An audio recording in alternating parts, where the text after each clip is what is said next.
આપણે વિડીયો એવો બનાવી છીએ કે તમારે કોઈને આવી રીતે બોરમાંથી કૂવામાંથી કે પાણીના ટાંકામાંથી પાણી કાઢવું હોય તો આ કોયલનું વાયરિંગ કેવી રીતે કરવું તમને સમજાવું.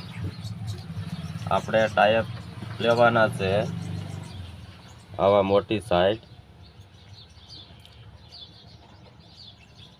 તમે જુઓ તમને બતાય છે. અને લગાવવાના છે સફેદ નિશાન આવે એક સાઈડ આવે એને આપણે આગળ રાખવાના છે આવી રીતે.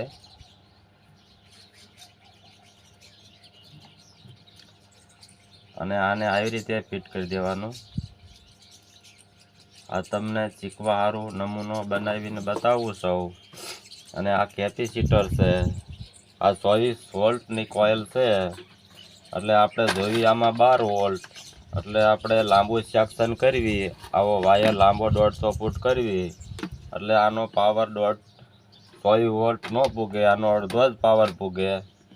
અને તમારે આ કેપેસિટરને ફિટ કરવાનું છે કે આ જે નિશાન આવે આ નિશાન એને આપણે આ કાળા છેડાની હારે લઈ લેવાનું છે માઇનસમાં.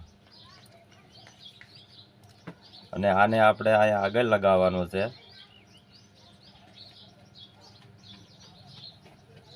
આ થઈ ગયા રેડી.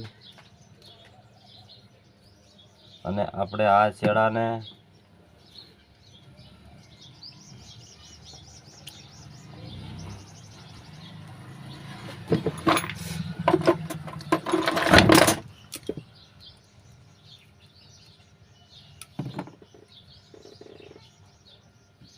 લાલ છેડાને આમાં લેવાનો છે અને આ કાળો માઇનસમાં લેવાનો છે કેપેસિટર આરે. એટલે કેપેસિટર પાવર ટોક કરે એટલે મોટર એક ધારી સારું કામ આપે અને સારી હાલે. તમે ન લગાવો તો હાલે કેપેસિટર, પણ લગાવવું તો મોટરની આવડત દે અને સારું હાલે. તમને અનુભવ થઈ ગયો હોય છે. એટલે આ મોટરને કેવી રીતે પાણીના પ્રેશરથી ચેક કરવી પડે, કેમ કે આપણે કેટલો દાબ પડે છે.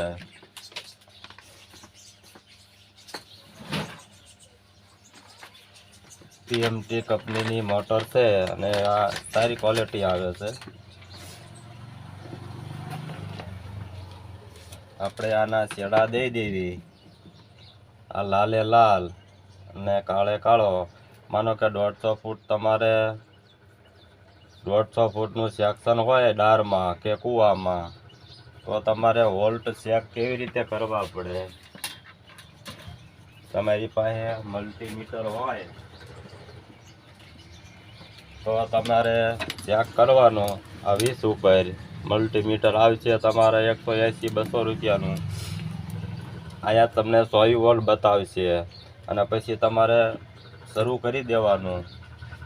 શરૂ કરો એટલે અહીંયા કડે પાણીનું પ્રેશર અડધું બંધ કરી દેવાનું. એટલે તમારે 150 ફૂટ પાણી બહાર કાઢવું હોય તો અડધો પાઇપ બંધ કરી દેવો. એટલે તમારે 10 ફૂટની શેડ જાય ને એટલું આનો પાઇપ બંધ કરી દેવાનો છે.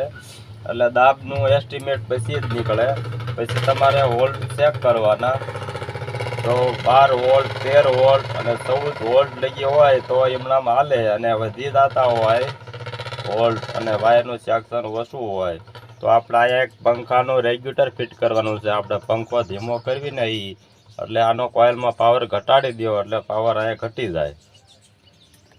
એવી રીતે આનું વાયરિંગ કરવાનું હોય.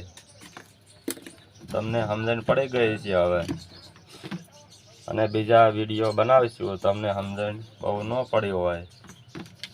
અને આ કોઇલ તમારે છે 5 એમ્પરની છે 100 વોલ્ટ. અને તમારે મોટી સાઈડ જેમ હોય એમ સારી, કેમ કે ગરમ ઓછી થાય અને તાકાત વધારે કરે.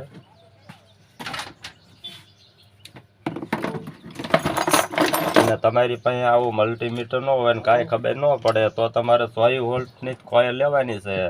અને 150 ફૂટનો વાયર છે ગમે એ લગાવી દેવાનો છે. એટલે એમાં સેટિંગ બરાબર મળી જાય છે. એનો તમને અનુભવ થઈ જાય છે.